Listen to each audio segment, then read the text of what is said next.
Steel Curtain Network. Por Jorgito! Going down! Najee Harris! DJ Watt!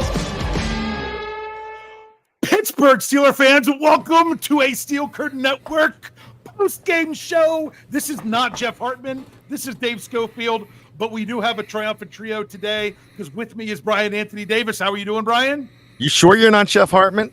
I'm trying. Well, I think I'm Dave Schofield and Jeff Hartman today because I had to do his stuff as well. But joining us, no, this is not a Tuesday night. It's not 9 p.m., but he can go ahead and breathe if he wants to. Big Brosco, how's it going? We just love the smell of 3-0. Yeah. Don't worry, you'll still be breathing on Tuesday night. For those of you that don't join us on the Scobro Show, what are you waiting for?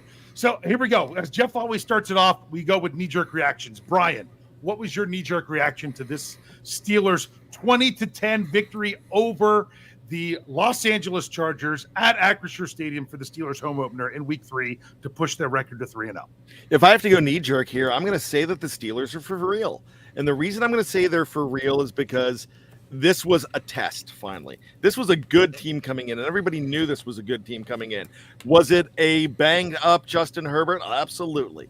But they had the best running game in the league, and we're going to talk about it when we talk about stats, but they stymied Dobbins. I didn't even hear Gus Edwards' name called. And they were coming in as just the team as far as it goes when it comes to running the ball. And the Steelers aren't exactly slouches running the ball. But Mike Tomlin, if you had a chance to listen to his press conference, he said styles bring on fights, and that's exactly what they had. They had a fight, and the Steelers won. Hence the fact, not just did they win the game, they won the fight.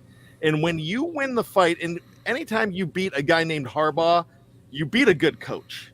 They might be jerks, but they're good coaches.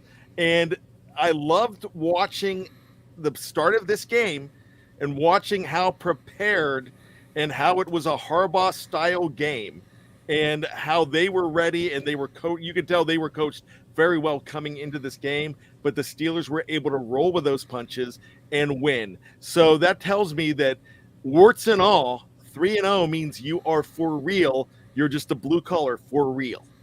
I thought it was pimples. I thought you made the analogy it was pimples because it could get cleaned up. But yeah. Oh, You better say that because I even referenced it then on the Scobro Show. You know, I referenced the pimple reference. So yeah. So Rich, while you're at it, give us your knee jerk, not just what you put in the article. Give us your just overall knee jerk reaction. Okay, my overall knee jerk reaction, though, I am going to start with something that I did put in the article. Okay, if you did not get the chance to go over to the Steel Curtain Network and see the staff prediction article, I want you to know one person nailed it. And that you won the right to come on the show because you got the score exactly right. Yeah, that's what ended up happening. That's why you're here. Here were my couple knee jerks. So we've seen it I've seen something I really liked in games 1 and 3 from the Steelers, and that was the halftime adjustments, both offensively and defensively, that the team made that seemed to just work. Yeah. You have to give some kudos to the coaching staff for seeing and making those adjustments. I think part of the reason you didn't see those adjustments in week 2 was because of how much of a lead the Steelers held and going in at the half, and they were just like, you know what, we're just going to try to grind out the clock in the second half. This week, both sides of the ball had to come out and play in the second half, and boy, did they ever come out in the second half. Oh, yes, and we'll get to that, especially on the defensive side. We'll get there eventually, but we'll start off with the offense. But before we do, I'm going to give a quick knee-jerk reaction, and it really was – I came into this one, and I admit, now, when I placed my wagers on the game, it was on the Steelers. But in the staff article, I actually picked the Chargers because I wasn't convinced the Steelers offense could step up and put points on the board against a quality defense. And I was hopeful, but I just wasn't sure enough to pull the trigger. And my goodness, did they do it?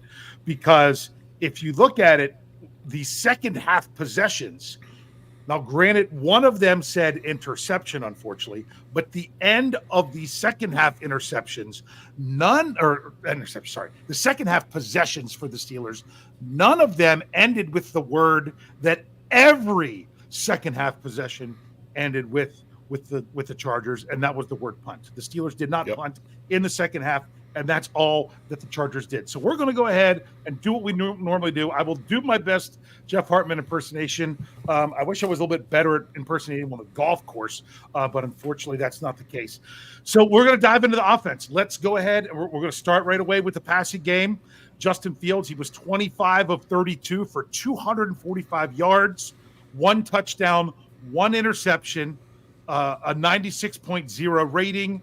Let me see. He was sacked twice for minus 13 yards. We could also throw in, he didn't really rush the ball very much. It was 6 for 6 yards, but 2 of them were kneel downs at the end of the game for minus 1 each. So we'll start with Bryan. What was your overall impersonation with the Steelers passing game, particularly with Justin Fields and with throwing the football? My biggest problem with Justin Fields wasn't Justin Fields. It was the protection he was getting early, and we're going to talk about the line earlier, but he had nowhere to go, and Fields cannot pass the football when he's running for his life, and he wasn't even getting the opportunity to really run like he usually does. He was just getting bombarded early. Like I said, we'll talk about the offensive line later, but Justin Fields looked like a real quarterback to me. There was a couple drops. Muth had a big drop. But when it took time, when they had to run down the field, they were fantastic doing it. And again, just like last week, they knelt at the end when they were, this time they were on the 1 yard line. There was a little over a minute and a half left, and they're kneeling, and that's fine. And people I were with was, why they need to touch? They need to score. They don't need to score, and I get it. But the big thing about it is they could be putting more style points on the board, and it doesn't matter. But Justin Fields looks like the guy that can lead this team, and that's a good stat line. Can you say that again? 27 for 42? No, 25 for 32. 32. Oh my gosh, that's 7. Well, he didn't have an incompletion until there was he was 10 for 10. 2 minutes left in the first half. Yeah, and 231 yards? 245. 245 yards. That's a good, when your team wins. Did I say the 96.0 rating? I don't know if I said that or not. Yes, you did. I did not hear it. No, that's a good stat line, but the bigger stat line there, it's an even better stat line because they get that W there. Justin Fields is leading this team, and he really is, and they are not getting. Look, the defense was amazing again, but the defense did not bail them out. So I really don't think they did. I know they poured it on. I know this was a close game late, but scoring 20 points against a Chargers team and Justin Fields looked comfortable, and I think that's the most important part. He looks comfortable in that role. I don't think it's I think he has to get hurt now to really see Russell Wilson. Yeah, that's going to be an ongoing thing. I'm sure it's going to be a huge discussion this week as we go. But, Rich, what was your thoughts overall of Justin Fields' play in the passing game? It was efficient. Okay, he was efficient in this game. And actually, if you really came back and needed to lean on me a little bit and say, what would I liken this to, what I saw from Justin Fields? Justin Fields today reminded me a lot of rookie season Ben Roethlisberger. Steelers ran the ball as much as they, back then the Steelers would run the ball as much as they could. Ben would throw it, 25 to 30 times a game, try not to miss a lot of passes, make enough yardage to make it happen. That's what it was from Justin Fields today. The biggest thing, which I know we'll get to later, was keeping the offense on the field. He was doing a good job of that. Keeping sustaining drives. Just overall, just liked his efficiency and control of the offense. Yeah, and I did forget to even mention he also had a rushing touchdown. Yes. I can't believe I didn't put that one out there as well. So, but that's a very good point because the Steelers did have, their touchdown drive in the first half, 7.5 minutes off the clock. the first drive of the second half that was a field goal was almost 6 minutes off the clock. Their other, after the interception, that was one play, but the very next drive after that one, another 6.5 minute drive for a field goal. It was a pretty quick touchdown drive, but when you put 7 on the board, you're not going to complain that they went up too fast. And then, of course, the last 4 minutes and 59 seconds, once they got the ball back, never gave it back and finished taking the knee at the 1 yard line. You can't really do too much of that. Hey, before I don't want to get bogged down too much, I want to hit these super chats. We've got Sean Manahan puts $5 in the tip jar. Thank you, Sean. He says second half team. That's right. And it's not that the first half was bad, but the second half was dominant. Dominant's probably the best way to put it. Yep. Then we also got Tom Plays Games. It's Tom Muir. If for those of you looking at old names, $3 into the tip jar because it's $1 per win. 3-0. Here we go, Steelers. Here we go. Thank you very much for that, Tom. All right, let's go ahead and keep rolling through with the offense. Let's go ahead to kind of finish up with the passing game a little bit. Let's look at the receivers. Looking at the receivers, leading the way was Calvin Austin III with 95 receiving yards on 4 receptions, targeted 5 times. He had the 55-yard touchdown. Also, we had George Pickens, 5 receptions on 7 targets for 57 yards.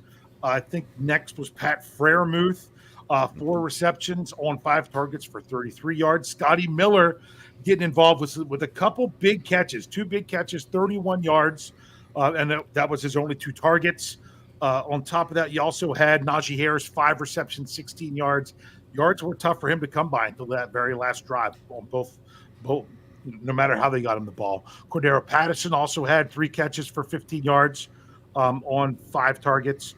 Jalen Warren, 1 catch for -4 yards. That was early on in the game. And Connor Hayward, 1 reception for 2 yards. Brian, overall, what did you think of the Steelers pass catchers today? I thought it was a much better effort because they were getting more balls thrown to them, and it's not an incomplete. I thought, what was Pickens' just yardage numbers again? Don't get me started. 57 yards 57. for Pickens. Okay. On my 8-leg parlay, which would have won me like $400+, I had Pickens with 60 yards, and he had 57. And I had the Steelers with over 20.5 points, and I missed that. Well. So Pickens, Dave, was not on an island, and I think that's a big deal here, that he doesn't have to be cool in the gang. There's a gang, too. Scotty Miller with 31 yards, that's a big deal. That's 2 catches, that's a big deal. You have Muth catching balls there. Calvin Austin got an opportunity because I don't know what kind of eye injury it was to Van Jefferson. I didn't realize he came back in the game. Mike Tomlin said that in the post-game press conference. But he came back in, but it was Calvin Austin's game there. He had, 4 receptions, was that? Who? Yes, Calvin Austin, 4 receptions on 5 targets. Yeah, that's a pretty good game. So if they get him going, I'm looking at the live chat here, and our good friend, one of our teammates here on Steel Curtain Network, Sean Gurley, Big G, is saying, hey, they don't have to trade for a wide receiver when you get Roman Wilson finally in there with these guys. You're probably in a good position. I really like what I saw from Justin Fields. I really liked what I saw from his wide receivers. Kind of liked what I saw from the offense in general, but the wide receivers were fine. It's, again, when George Pickens does not have to be the man and doesn't have to be the overall star, that's actually a good thing, because now you've got to look. When the Indianapolis Colts are watching tape next week, they've got to look for Calvin Austin III, because he will burn you, because he's that darn fast. All right, Rich, what do you have here for the pass catchers? I'll say there, when you throw Calvin Austin III and then throw in, I like to call it that shiftiness of Scotty Miller. I mean, come on, Scotty Miller, 2 catches, a long of 20. So he had catches of 20 and 11 yards. He caught 2 balls, both of which resulted in first downs. Mm-hmm. That's excellent play right there. So when you really look too, the other thing I think you could miss in those pass catchers are those targets to Cordero Patterson, okay? He was not just catching balls being swung out of the backfield. They were putting him in the game and lining him up wide as a receiver. he Well, they has kinda had that. to. I know they Yeah. kind of had to, but he has that versatility. And honestly, if you ask me, he's as dangerous or more dangerous as a pass catcher than when you line him up in the backfield and hand him the ball. We saw in the game he could be efficient handing him that ball in the backfield, especially at the end of the game. But I think his real threat is getting him outside against, against corners and safeties. So we'll see where that is moving forward. Honestly, just liked how the ball was spread around. I agree. You get Roman Wilson back in this. You have Van Jefferson healthy again. You got enough guys to get the ball to, besides just George Pickens. When you can look, you got Pickens and Muth. They're probably always going to get the majority of your targets. But when you got these other guys that can step in and get, again, 4 and 5 targets a game and catch 3 or 4 of those and just add some yardage, I think I put in my knee-jerk reaction article, be careful. Teams have to be careful. You could not let Calvin Austin III catch the ball in space. Yes. If you let that guy catch the ball in space, you are giving up big chunk plays, as we saw on the touchdown catch, because he caught it in space. You make a guy take a bad angle. Next thing you know, he outruns everybody. He can be dangerous. He is not the type of receiver, though, that's going to get 8, 10, 12 targets a game. He has to be dangerous on that 5 targets a game. Yeah, and the other thing there, didn't he have the one catch over the middle? There was a decent, like, on He had a third really down nice, conversion. I think it was a third down conversion too. Yes, that was Yes. another third down conversion, which brings it right in here with Dennis Pavlak giving us $2 into the zip chart that says finally a CA3 sighting. There we go. So one thing I want to say about that with the pass catchers is they stepped up pretty big, especially in the second half. And, it started once again at the end of the first half as the Steelers were trying to get into field goal range. I have no problem with the Steelers going for the 62-yarder with Boz. He had enough distance on it, it looked like. Looked like he just missed a little bit right. But to me, the biggest thing with the wide receivers and Justin Fields with the passing game is they stepped up in the second half because they had to. At halftime, the Steelers had 14 rushing yards, 8 of which were from Justin Fields, 5 of which were on the touchdown run. That's all they had rushing the ball in the first half. Justin Fields did not run the ball in the second half other than the 2 kneel downs at the end of the game. So what happens, the Steelers, they have to rely on the pass. Now, did they end up having a turnover in there? Yes, they did. Did the defense step up and get the ball right back for them? Not in a turnover way, but in a 3-and-out way? Absolutely they did. Yep. So what that did more than anything was took potential points off the board because the Steelers were already in Chargers territory when that happened. And yes, it was kind of a fluky bounce around play, but at the same time, it probably wasn't the best decision to try to squeeze that in there. But to me, the receivers and the passing game stepped up in the second half because they had to. And I will say this, Pat Freiermuth, he had 4 receptions for 33 yards on 5 targets. It's that one he didn't have. If he's able to pull that ball in at the end of the first half, Yep. the Steelers can get up there and spike it, and they're kicking that field goal, most likely making it and actually having a tie game going into halftime. But hey, what's crazy is that we can talk about these few things here and there that was more points for the Steelers. The interception took away a potential field goal. They didn't have the 62-yarder because they didn't convert on the one pass. They finished the game at the 1-yard line. So even scoring 20 points, there was if it was about running up the score, the Steelers would at least have had 27. That's just how it was. So I know we're not done with the offense. We're going to come back. We're going to talk about the running game and the offensive line. But first, we're going to go ahead and take a break to hear from our sponsors. So stick around. We'll be right back. All right, Steelers fans, here we go. We're going to roll on here, finishing up looking at the Steelers offense from this great win. That's all I can really say about it is just really taking in this win. The Steelers, here's what's crazy. This is where you can spin this in a bunch of different ways when it comes to the Steelers running the football. because the numbers are 31 carries, 114 yards, 3.7 average, and 1 touchdown. Led by Najee Harris, 18 carries for 70 yards, followed by Cordero Patterson, 4 for 33, Justin Fields, 6 for 6 with the touchdown, and Jaylen Warren, 3 for 5. Now, at the end of the game, or after the game, Coach Tomlin said that Jaylen Warren didn't seem to be – I don't think he reported an injury or anything. The way Coach Tomlin said it, Brian will be able to correct me on this because he's the post-game. I'm sketchy on it because it was weird what he it was confusing what he said. I got the impression that he was saying he noticed something with the way he was running the ball, and it made Coach Tomlin want to keep him out of the game. Meaning, I don't know if because Jaylen Warren's probably if he's going to want to go out there and play. But maybe Coach Tomlin saw something that I'm worried that he's babying something along because he mentioned it during the injury portion, which we'll talk about injuries here between the offense and the defense. So that's what was going with Jaylen Warren. You've got to realize that the Steelers, they got 114 rushing yards.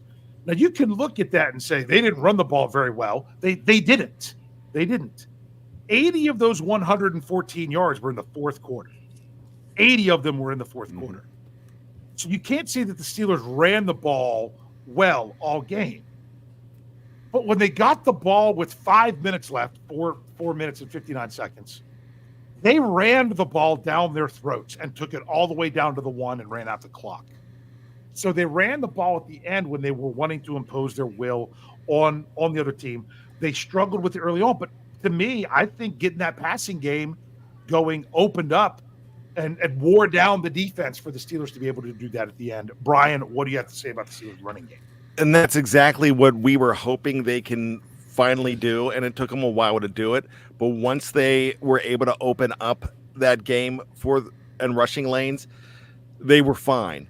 However, there's upheaval on that offensive line. You have a guy. We'll get to the line. but they weren't getting. There were no holes to get. There was one play where Najee probably lost about 4 or 5 yards, but there was no. That might have even been on a pass play. I can't even remember, but it was a play where he was just. There's no way he was going to have any room to move because they were in his face. The running lanes were not open for these guys, so it wasn't the rushing attack. But when the rushing attack was able to, find some moves, Najee was running hard. I did not see the numbers on Cordero. I know you said them, but can you tell me what? I have it right here. What 33 yards, 8.3 average, 4 carries. Yeah, and then you throw in that other 15. He's a very valuable running back for them because he is dual purpose for them. And Mike Tomlin talked about that in the post-game press conference. But Najee's going to be Najee. And I know we had this debate last week. I talked about it on bad language. Here he is at 70 yards again. That average of 70. Sure, it's going to give you 1,000 for the year if he keeps doing that in a 16-game season. I know a lot of people don't think 1,000 matters. Coach Kevin Smith thinks 1,000 matters because that means that you're able to open up the passing game too. Najee is doing exactly everything that you want out of him. If you ask me, Najee Harris needs a new contract because he is the guy that is making moves for him. He's the guy that is getting those hard yards, and he's a very blue collar back for this team. So I'm thinking that if anybody thinks that Jaylen Warren can carry this team, I think it's Najee or somebody new. Something's we've not right. Got a few months till we have to worry about that. That's what's nice. But you've got to appreciate what you're seeing with Najee Harris right now.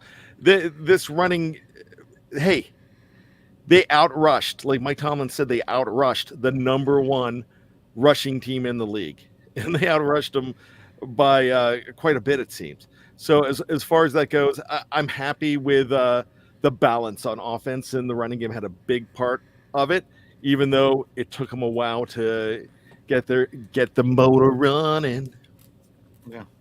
Well, and I do want to throw this number out. Part of the reason they were able to do that at the end was second half time of possession, Chargers 9:49, Steelers 20:11, more than a 2-to-1 time advantage of the Steelers, and it was a warm day for Pittsburgh. I mean, I know they're playing LA, but still, that was. You saw. I don't know if you all noticed at halftime Mike Tomlin's press conference or when he had to talk to sideline reporter. I'm like, he's wearing that black shirt and he's sweating. He really is. You can see him glistening in the sunlight. Coach Tomlin was so that was pretty good. So Rich, I didn't ask you yet, did I? Right. No. Running game. Look, the running game was there when it was needed. Okay, and you just made the point. The time of possession in the second half makes it so when the Steelers get the ball back with 4:50 some to play, okay, they ran it down their throat. That's when you need to make sure you can and do execute the running. You have the lead. You want to chew the clock. Run the football. The Steelers did it. Yeah. That was the key. The run game came through when you wanted to with like the Mortal Kombat, finish him. When you wanted to finish him, that's what they did. That's how they did it. So I already kind of spoke a little bit to the running game before we got going. So we'll finish it up here with the offensive line overall, whether it's run blocking, pass blocking, either way we want to spin it. Brian, what do you have to say about the offensive line? Not pretty, a 2 a.m. line, but they got the job done. They absolutely did. They were able to they engineered 20 points in what really looked like it could have been 27-30. You talked about the Pat Freiermuth drop, that missed field goal. Everybody's excusing a 62-yarder that's missed. Boy, he had some leg on that. Of course, it's going to carry off to the right or the left in situations like that. But the offensive line got it done. Now, the big thing in this game was Spencer Anderson. And Dave, you were the only one able to give me a little bit of an answer on Spencer there's Anderson. even more to it. You want me to go ahead and set this up? Yeah, please, because okay. I don't know. I need help. Mason McCormick played a decent amount in this game. Now, there were a couple drives in there. One of the beat reporters said on X, I can't tell if Anderson's limping a little bit. It seemed like they were doing a little bit of a rotation at left guard. They had Spencer Anderson. He was struggling a little bit. He was. Then McCormick came in. Anderson came back. I thought Anderson played better when he came back in. They still switched him some. But Mason McCormick was also the Zach Banner of the Steelers offensive line for a lot. The infamous, come out do that. There was a lot of plays where I saw Mason McCormick lined up. It was Spencer Anderson to the inside of Dan Moore Jr. and Mason McCormick to the outside of Dan Moore Jr. because they were running the extra offensive linemen, particularly in the second half. And a lot of time it was actually working for them. There was some nice plays with Zach Frazier, pushing it up the middle when they had a few of those, 5, 6, 7 yard runs. So that's kind of what was going on there, Brian. All right. So, yeah, thanks for helping me out with that because I didn't know what kind of problem there was. I think it's good to get a look at Mason McCormick. And if you have to throw him in there, he's at least gets that experience. And that Zach Banner role is not, reporting eligible is not a bad thing. I think they have a better offensive coordinator to go ahead and use that extra lineman in there. So, I like the idea of that. Look, I didn't have a problem with James Daniels. I did not have a problem with Broderick Jones that much in this game. There was one play that I hated at the very beginning, but then there was another sack that it looked like the sack that was given up early. It looked like it was Broderick Jones' fault. No, he picked up his guy. There was nobody on the other side helping him out. Hence why Mason McCormick was probably in there, because that's an adjustment it looks like was made. So, I kind of like what the offensive line did, but if I'm being truthful, Tony Romo said this, and I thought for a second, I'm like, Tony Romo's I couldn't believe Tony Romo was saying this already. He's already calling Zach Frazier, who I'm wearing today. I'm wearing Frazier. He's already calling Frazier one of the best centers in the game. And which, look, it's a little too early for that, but you finally got your Humphreys, I guess. The bottom line, you get to keep Freiermuth, and now you have your Humphreys. So Frazier is doing the job on the line. He looks grizzled. He looks like a veteran already. There's no problem with James Daniels. Again, no problem with Dan Moore in this game. Broderick Jones settled down, and he was fine. So the offensive line early looked like it was going to be a long, long day. Because that running game, I was telling you at the beginning when we were talking about the running backs, and I did get ahead of myself. I didn't like, I didn't think the running game was given a chance, but they hunkered down. So, good job. All right, Rich, what do you have to say about the offensive line? The offensive line. Initially, what I want to say is the offensive line. You want to say, hey, the offensive line was good enough. But actually, I think they were a little better than good enough. Because if you notice something else that was really cleaned up this week was the penalties, especially on the offensive line. Yes, we're going to get to that. And the fact that they cleaned up those penalties was good. Now, my issue was, though, that the Steelers were getting behind the chains. This time it wasn't due to the penalties. I'm going to go back and bring this up now on the line because I saw it issue with the line as an extension on the running game. The constant, what I see, at least 3 times we ran the toss to Najee that lost 4 to 5 yards. I don't know that that's a great play against that defense. Correct. And I don't know if it's that the line's not good at blocking that play. I don't know what it is, but we kept going back to that play, and I really wish we wouldn't have. Because the line was doing a pretty good job, and the biggest thing for this offense, I felt, was to face, a lot of difference between facing 2nd and 7 and 2nd and 13. Yes. We have to make sure that the line and the play calling has to match up to make sure we gain 3 yards on first down, not lose 3 yards on first down. Yeah, and losing yardage on a run play is just that, to me, that's disheartening. When you drop back to pass, a sack is bad, but you're even used to an incompletion. My thing is on a run play, you're wanting to at least churn out a yard or two. When you're going to run the ball and you're losing 3 yards, that's disheartening. Now, for me overall with the offensive line, I thought that they were a unit that got significantly better in the second half. Yep. They really turned it up in the second half.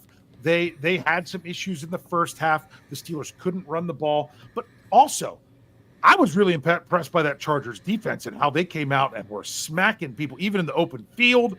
Just in general, I was like, this is a legit defense from what I was watching in the first half. But the Steelers wore them down. They wore them down. And I think the offensive line, the pass protection was really there in the second half. I just wanted to double check. Was Justin Fields? I don't think he was sacked once in the second half. Okay. But I thought everything just with all that got better as the game went on with both pass blocking and run blocking. So with that, we have some other before we switch to the defense, we're going to take care of some other things. Rich mentioned was it Rich or Brian mentioned the penalties? I did. The Steelers were only penalized 3 times for 15 yards. Now, did they come at a key time? Yes. The first penalty that they had, I was like, this is what happens when you only had 4 wide receivers active for the game and 1 gets hurt. They had Cordero Patterson filling in at wide receiver, did an admirable job, but it's something like that where is he going to get the right alignment every time? Yeah. There was one time he should have been on the line. He wasn't. That was their first penalty. They had what was the other one that they had? I know it was a Keanu Benton delay of game. Apparently, you're not allowed to switch which hand you have down when you shift on defense because it can confuse the offense. Apparently, I got to look that up because that's what they were saying. Yeah, that was. Ugh. I mean, I'm not saying it was a bad call. I'm just saying that's not something you see very often. So I got to look into that a little bit more. Typically, I'm sorry, Rich. I was just you get it, and then I'll. All right. Typically, that play, that call on defensive delay of game, because my friends were asking, how on earth can you get a delay of game? It's like if you touch the ball, or if you do the fake hut, or if you do something that which we've seen the Steelers do that in the last couple of years as well, and get called for it once or twice before it finally went away. But I actually thought that's what it was. There's different things you can do for the other delay of game is when you pick up the ball and you throw it or you delay the refs from getting that ball down, especially late in the game, which this wasn't the situation. But yeah, that was definitely a penalty on Benton there because you aren't allowed to do that switch. You can look it up, and I'd like to hear a little more clarity, but I think that's exactly what it is. Yeah, because at first, someone just said in the live chat, Romo said it was a fake hut. He didn't know. And then the official, who was the rules guy for CBS came in and explained it. So Steratory. Yep. And then I know someone else said earlier about McCormick was at left tackle. He wasn't at left tackle. He was at jumbo tight end. He was an additional lineman. So that was one thing that was kind of important to do. The Steelers, led the time of possession 33-51 to 26-09 for the whole game. They doubled up the Chargers in first downs, 20-10. Jeff Hartman should finally be happy. The Steelers were 50% third down conversion rate. They were 7 of 14 while holding the Chargers to 3 of 11. And the Steelers completed 78% of their passes. Also, one other thing that I want to bring up, I want to make sure I quote myself well because I put this out there on X, and that is the Steelers won their first game with a negative turnover differential since Week 7 of the 2020 season when they beat the Titans 27-24 in Tennessee when they were -3. The Steelers, it had been 21 games, both regular season and playoffs, of having a negative point differential and not winning the game. They were 0-20-1. So they finally did that. They turned the ball. They didn't have any takeaways, but they were able to do that. I was thinking there was one other thing here I wanted to look at, but I can't remember what that was. If I'm missing anything other than that's a good thing, though. I mean, that's good to get that out of there because we were talking about that on the preview that they are going to turn the ball over, but it's not in a spectacular way. It's overcoming it. Yeah, you overcome that. It's a good thing to actually get one of those out of the way and not get bit by it. And they did not get bit by it. In fact, anytime there's a pinball ball up in the air, anything could happen like that. So I don't find that. I find a defender making a play, and that could come down into anybody's hands. Yes, exactly. So before we go to the defense here's another thing we got to do. Steeler fan 69, $5 into the tip jar. Got to bring the dad jokes like he does on Let's Ride. Says another joke. My wife said last night she was leaving me this morning because of my obsession with Wham. I said, wake me up before you go. So I wonder if she said it loud or if he said it in a careless whisper. Could be a careless whisper. Well, yeah, Brian, what do you call a spider with 10 eyes? A spider with 10 eyes. It's a spider. Okay, so there we go. So just thought I'd get that. That's one that doesn't work to type, so I had to go. Where's the Wham reference? It doesn't matter. I didn't need the Wham reference. Here we go. Steelers Nation Australia. Marky D down under $10 dingo dollars says, "Good day, fellas. Longtime listener, ex podcaster, huge Steelers fan. One message in the words of Dak Prescott." Here we go. I think people said that long before Dak Prescott did. But you're never X around here. You're always a part of the family there, Marky D. Oh, that's a little bit too much there. So, all right. So let's dive over to the defense. There's some things that I want to put out there with you guys before we get going of just some overall numbers.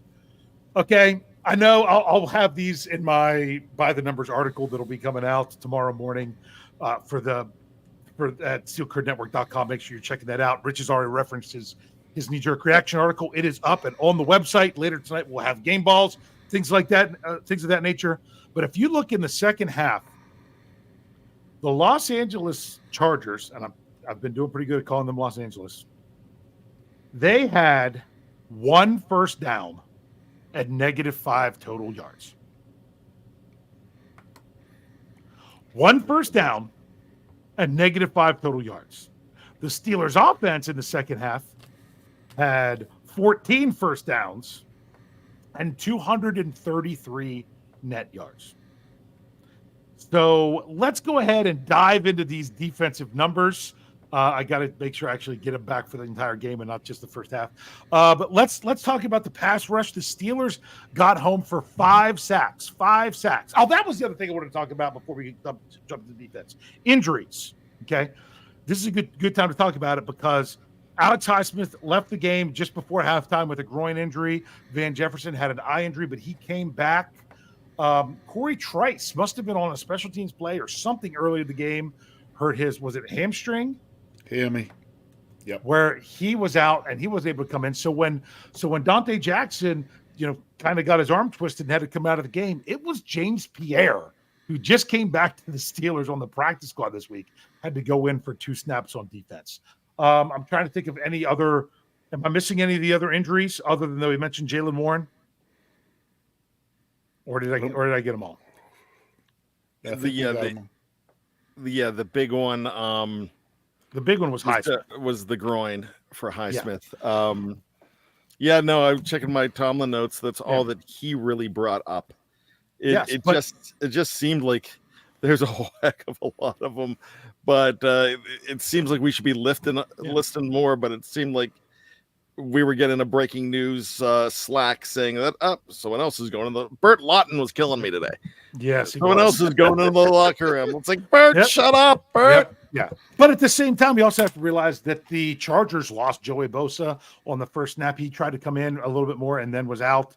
They also lost Justin Herbert was knocked out of the game. It was Van. What did I say? Van, who came back out and went out and came back. Did I say a different Jefferson? I messed up, didn't I? I don't know. Yeah. I don't know. I can't remember if I said Jefferson. I hope you. I'll have to go back and listen to see if you said Van. I might have said Justin. Said Justin. you know what? No, I wasn't. I wasn't trying to correct you though. I was just saying that. I thought you missed them all together. For the Chargers, even Joe Alt left the game at the end, but the Chargers never got the ball back to know if he would have come back or not. So I never paid attention to that. But the Steelers in the second half, as a whole, they had 5 sacks, and they all came in the second half, led by 2 from Nick Herbig filling in for Alex Highsmith. He had 2 sacks. TJ Watt had 1. Landon Roberts had 1, and Cam Hayward had a nice sack that they almost could have given TJ Watt another half a sack on that one, which would have put him to 100. But really, Cam, he was going to go down whether TJ Watt was there to put his hand on him or not. So they probably gave that to him in the proper way. Brian, what did you think of the Steelers pass rush today? Phenomenal. And I had the feeling that when they were, look, Herbert's going to get the ball out early. He's going to get out quick. They were so close to him a few times. And in the second possession where he was able to flip it out and get himself out of trouble. But you kind of knew that the Steelers were going to get to that ankle. And it didn't matter who was going to come in. It didn't matter if Herbert stayed in. That defense was on task. The pass rush was so dominant that it helped every other phase of the game. But again, I want to make sure that one of my comments earlier, I said the defense didn't bail the Steelers out, and I still stand to that. They did not bail the Steelers out. They controlled this game, but they didn't cover up for that pimple that was about to pop. Yeah, and I did also forget to say that there were 7 quarterback hits was also the other thing. The two that weren't sacks actually both came in the first half, so that was pretty interesting. So, all right, Rich, what did you think of the Steelers pass rush? One of those other quarterback hits could be accounted for because it was almost sack number 3 on the day for Nick Herbig. Yeah. Okay, because I think we brought up before, the almost interception by Patrick Queen. That ball really should have never been thrown. I thought Herbig had the sack on that play. Herbert gets away, throws it down, and then Queen almost picks it off. The first, honestly, for the pass rushing, especially in the second half, actually the defense in the whole in the second half, I think back to one of my favorite Saturday Night Live characters from Adam Sandler, and that would be Cajun Man. Domination. I knew that. Yeah, that was a pretty dominant performance. Yeah.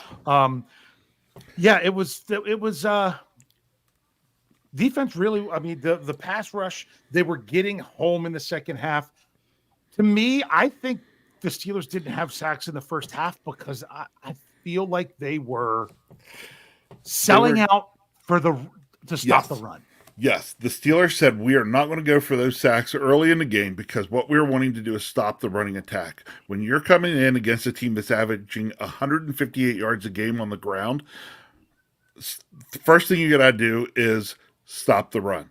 Stop the run, stop the run. Then you eventually, by the second half, got to them to the point where you knew they were going to have to pass the ball more. Then it's time to, back to one of my favorite commercials ever, release the hounds. Release the hounds. Jerry Seinfeld, right? Yes, it was. All right. So yeah. Because for me, I thought that was a pretty important thing that they adjusted what they were doing and saying, hey, we're doing a good job with the run. We're going to get to the secondary here in just a minute, but let's get a little bit more pressure and make Justin Herbert uncomfortable. I mean, Cam Hayward was right in his face on the one that was third down. They were throwing it into the end zone. It ended up being incomplete. And they had to kick field goal. So they were making him uncomfortable, but they really just needed to finish it off, which they were able to do in the second half. But then if you turn around and let's look at the secondary, as you know, and the pass defense, I guess you should say more than just the secondary, but the pass defense for the Steelers. On the day, the Steelers only had one pass defense, and that was the Patrick Queen almost interception. That was it. They did have the breakdown, or I'd say early, but it was really the third drive of the game. But the first four drives, two by each team, went by so fast. It didn't seem like it was later in the game, that it was pretty early. They had the breakdown, which did give up the 27-yard touchdown.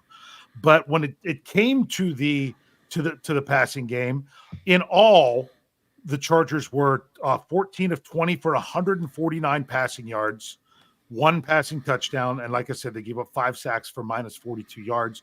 Heineke was 2 for 2 for 24 yards. Herbert was 12 of 18 for 125 yards. When it came to the receivers, the top receiver, there was 2 players tied for the top receiver for the Chargers. You had Quentin Johnson, who had 2 for 44, which included the 27-yard touchdown, and you had Ladd McConkey 3 for 44 on 6 targets. Dobbins added 3 receptions for 10 yards. Will Dissly was 3 receptions for 19. Hayden Hurst 2 for 15, and Simi Fehoko 1 for 17. So, Brian, in all, what did you think of the Steelers' pass defense? It was there, they were, again, I want to reiterate what Big Bro just said. They were not going after the pass rush. They were going all out to stop that run game, which they did, but that leaves some guys open. And when you're selling out, that's leaving Ladd McConkey open. But he had 44 yards, and Quentin Johnston had 44 yards. And that's it. And those guys are talented. Quentin Johnson had 2 touchdowns last week. Ladd McConkey is a very solid. It is going to be one of the better slot receivers in the game. And when he gets going, he's going to be the guy that people pick up in fantasy, because he's going to be that slot receiver that does a lot of damage and catches a lot of balls. So all I'm saying is, in the second half, they didn't have to worry about it, because that passing game, even though they were trying to pass, nothing was there the entire time. Everybody looked good. Deshaun Elliott, again, is becoming that guy that he's a Robin, but he's a Robin who has Batman aspirations, and he really complements Minkah Fitzpatrick so well. You've got so much talent because of a guy like that, and a lot of people overlooked him in the offseason when he was brought in. There were some people excited about him. I wasn't that excited about Ryan Clark in 2006, but I wasn't giving him away in 2007. And it's the same thing with a guy like Deshaun Elliott. But you need those puzzle pieces, and you've got a really good one. There was nothing that I was worried about in the second half of that game when I saw how the pass rush was getting to him. And then the fact that even if Herbert would have stayed in the game, which I know he did not, but if he would have, I wouldn't have been worried either because they were clicking on all cylinders, Dave. Yeah. Rich, Steelers pass defense. There was a slight stretch in that game where they had me very worried. The breakdown on the touchdown throw, followed up into the next drive, they seemed to be giving up a lot of yards. Once the defense, you had that pressure from Cam to force that miss on third down, didn't give up the touchdown. From that point on in the game, the pass defense was very good. But like I said, it was there was about a 6-7 minute stretch in the game where I was very worried about it. And it really, I think in the end there just came down to the Chargers called the right plays for the defense the Steelers were in. And they got a couple of those. And then the adjustments were made, and it was taken away. Yeah. Yeah, can I jump on that, Dave? Yeah. Sure. I love what Rich says right there because here's the deal. I thought Jim Harbaugh or Greg Roman or whoever you want to talk about that was responsible for this, I thought the Chargers coached this game very well. They didn't have the players, but they had a good game plan coming into this game, and everything that they did, the Steelers adjusted to and did not let them have what they wanted. They had the plan. They had a winning plan, the Chargers did. They just couldn't execute against the Steelers because, one, they didn't have the guys. Two, even if they had the guys, the Steelers weren't letting them have the guys. Yeah, someone who I don't think normally we wouldn't bring up and talk about mention, but I thought Terrell Austin coached a very good game in this game because there was that little stretch like I was talking about there. I even put it in my knee-jerk reaction. I was like, hey, wait a minute. I thought we were supposed to be good against Greg Roman offenses. What's going on here? And then next thing you know, shut it down. Yeah, yeah. That was an extremely cold take. Did not age well with the second half that the Steelers had. Yeah, but even at the end of the first half of what the Steelers were doing, it was like I honestly think it was like I could see Coach Austin being over there. Oh, Greg Roman throwing something at me I haven't seen before. Huh. Well, maybe we'll just do this then. Yeah, yeah. And I also have to say, how fitting did it, or how much did it remind you, although it was going in the opposite direction of the Chargers throwing a Hail Mary there at the end of the first half. It was in the end zone and batted around, but they didn't come down with it. Just had to do the Jim Harbaugh reference there. You know what? On that play, the Chargers had the players in the position to make the play. They just didn't make it. Yeah. Well, honestly, if you look at it, when I didn't notice it live, but I noticed on the replay, do you know who had the best eye and line and hands on that ball? Who had the best track on the ball, I guess you should say, was Minkah Fitzpatrick. Yes. He went up with his hand in the right spot. He was tracking the ball better than anybody else that was in that group going to make that play. So let's go ahead and finish this off here with the run defense. Well, before we do, let's go ahead and do this one. Wilson Pava, $4.99 into the tip jar. Thank you very much. Says TJ Watt for MVP. Watt and his bro are legit MVP snubs. This defense is going strong, and TJ is the soul of this team. That's why we're 3-0. They had the MVP chant for Watt going on at the stadium, and I would say, yeah, that all sounds great, but we are only 3 games into the season. A lot of things can change. But the way it's going so far, it's really difficult for defensive players to win MVP. But if that's going to be the case, let's just continue to build that resume. So let's go ahead and look at the run defense here, just to wrap a bow on all this. The Steelers held the Chargers who were averaging, 197.5 rushing yards per game? I thought it was 158. Oh, no, what they were averaging? No, it was almost 200. Was it? Yeah. It was something crazy. Maybe I'm off, but maybe not. No, that's all right. You talk, I'll look up 61 yards. 61 yards on 20 carries, a 3.1 average. J.K. Dobbins was averaging 150, is what I think. Oh, that's what it was. Yep, it was Yes. Dobbins was averaging that. Yes. 15 carries, 44 yards, 2.9 average.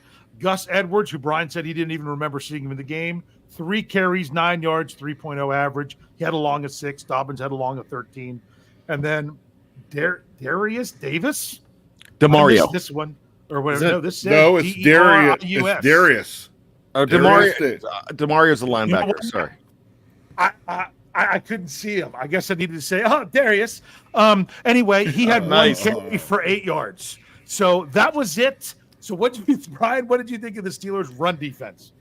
Najee outran them 70-53. 61 when you throw in Darius Davis. Wow. You know, J.K. Dobbins always has a home run, and usually has a home run against the Steelers. He didn't have that big carry. If you get away with a 13-yarder and that's it from J.K. Dobbins, then you shut him down, because the problem with him has always been his health, but he slashes offenses almost.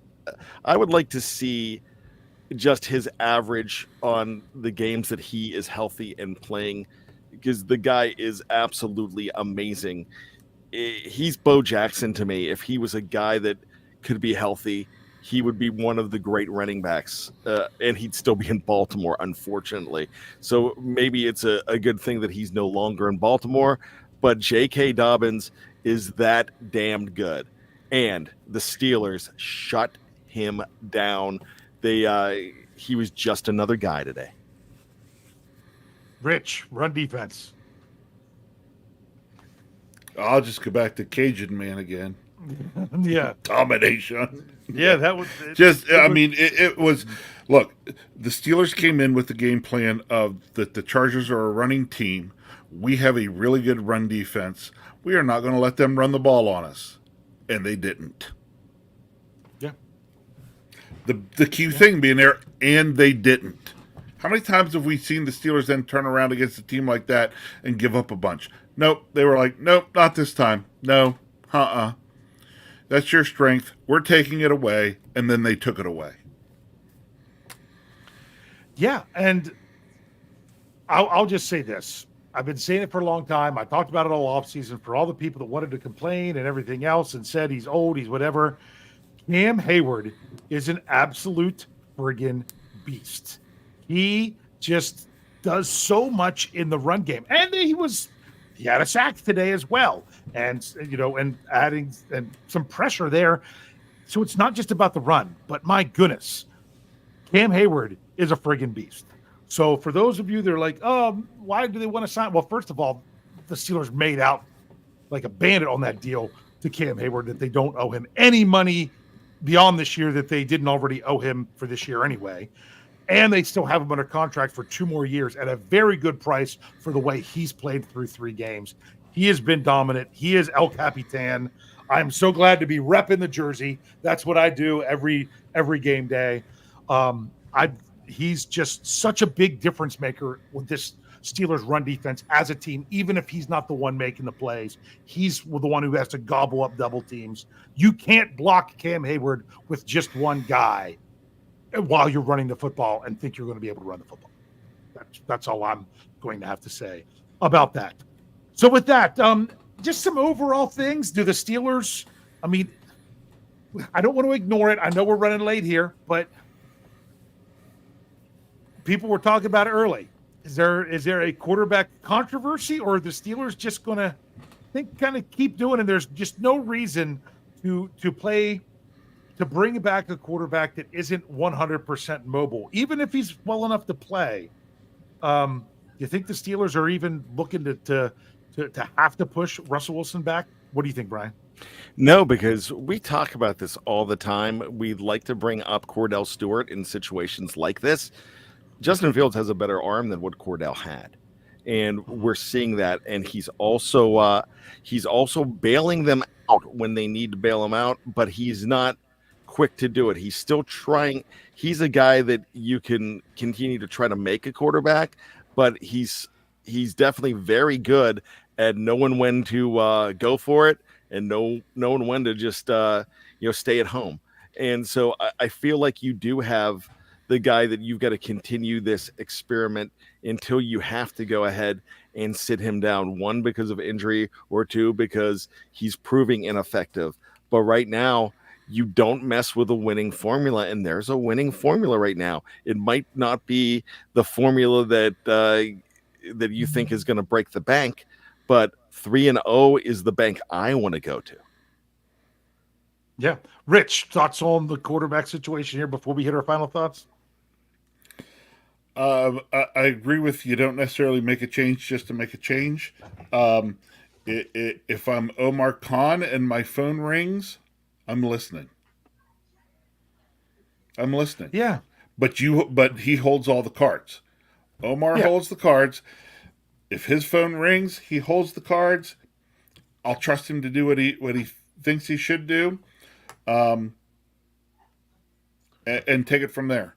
I also think he would do what Russ would want to. I would think. I think so, but he's not. He's not going to be like Denver and just give Russ away. Boy, I bet you they wish they. Denver did well today. I have to admit that doesn't look like such a pushover win that the Steelers had last week when they beat down Tampa Bay today. So that was surprising. Look, the Steelers. The Steelers could ride through this season and keep Justin Fields in a starting quarterback position. I know Russ wouldn't be super happy about it, and they could ride through. Look, at some point during the season, you would imagine Russ would have to play because quarterbacks just don't make it through a season anymore. We were saying the same thing about Fields when it came to Russell Wilson. Correct. Just before the season started. So it still applies both ways. Yes. But honestly, if I'm Omar Khan and someone like the Dolphins or somebody like that are picking up the phone and checking to see if this, hate to go all Bob Barker, Drew Carey here, but if the price is right, then Wait. Let me ask you this, because I got distracted by getting blasted on the live chat for my Cordell comments. But are you talking about listening for Waddle? I'm not Waddle. Excuse me. Listening for Wilson, or listening for Fields? Someone suggested for Waddle for in the live chat. So Well, the reason Waddle's not happening. No. Let me throw this in real quick.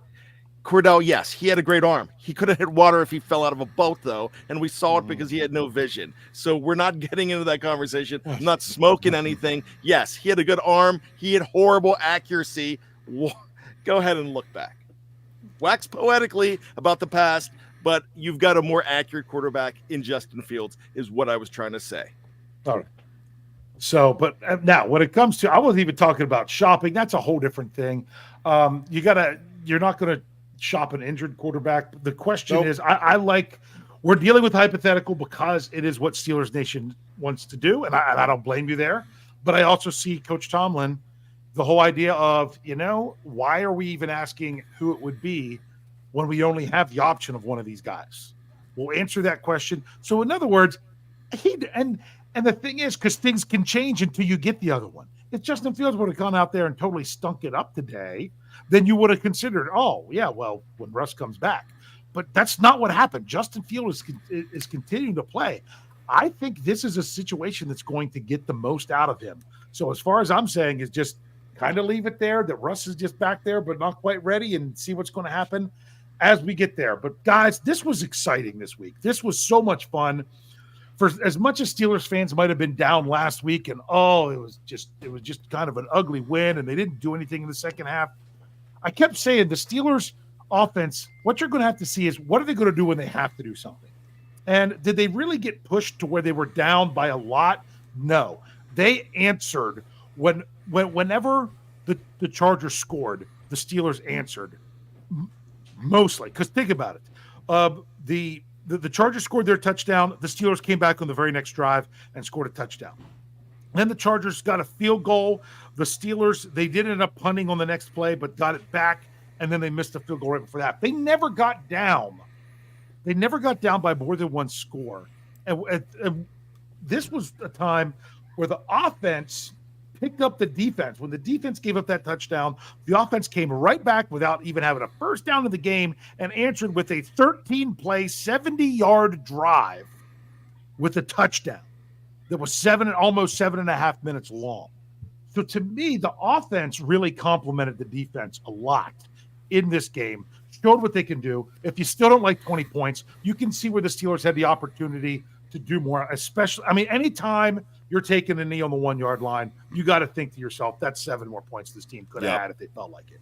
So to me, I feel rejuvenated after this. I feel that this was the Steelers' biggest test of the season so far. And who knows? We haven't seen, Atlanta plays what, tonight?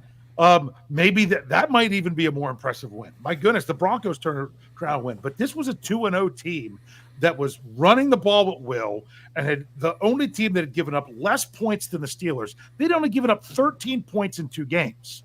So the Steelers beat that just themselves this week. So you've got to remember that. So for those, Rich, I'll ask this question before I turn it to Bryan for his final thoughts. Steelers, you asked me on last week, are they pretenders or contenders? Short answer.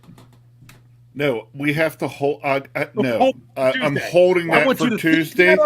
No, I have the answer, and I've had to hold myself back like 2 or 3 times from getting into it here today. But I'm holding back because I have some things we talked about on the Scobro show last week that I think we will need to revisit and talk about. Yes, and we will continue to do that. Bryan, you want to hit us with your closing thoughts here to finish up? Yeah, a great win. And look, only scoring 20 points, it doesn't matter because this is a different style team.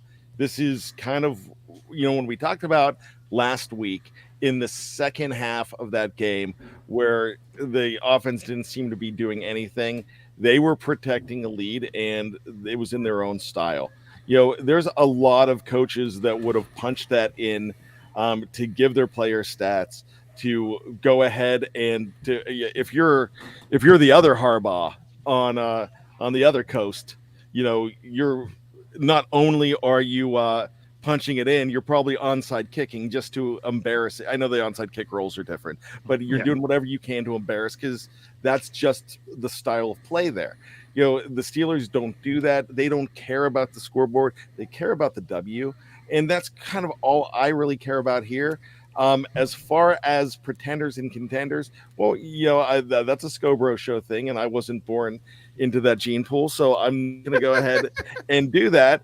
But I'm just going to say for right now, I'm pretty ecstatic that 2 teams that haven't played are the only AFC teams with no losses. And who knows, they might lose.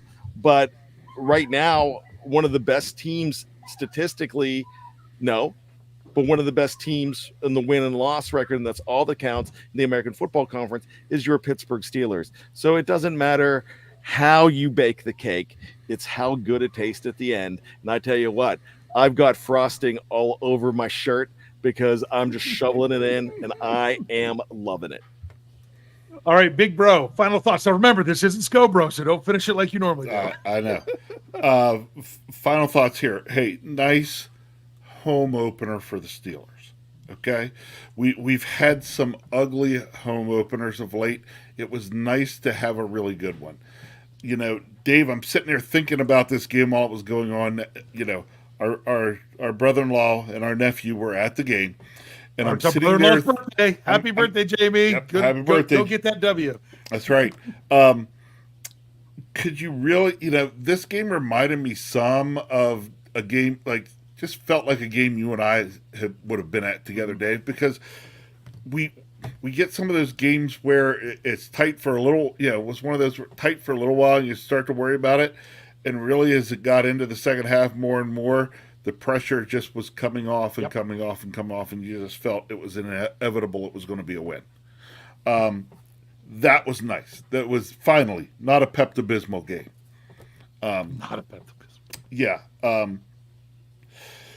Was worried in the first half where it was going, but it did not take long in the second half to figure out, nope, the Steelers, they've got this figured out. They're going to take care of business. And they took care of business.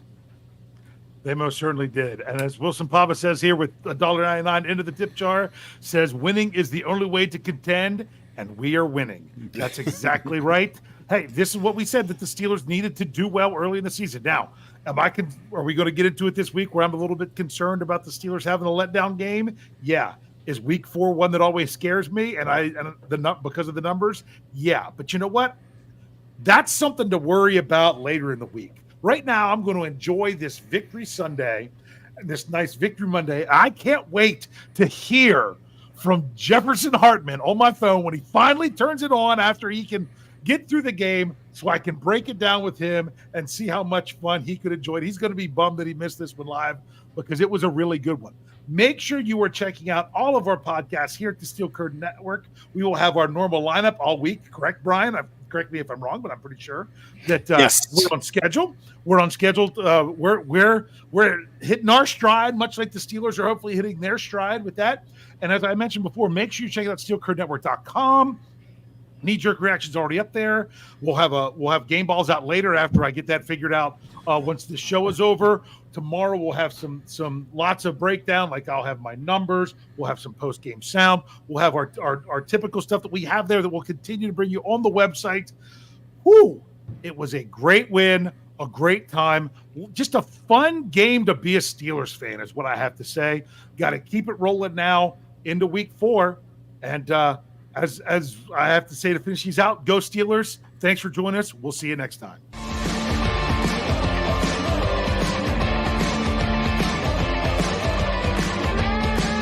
Steel Curtain Network.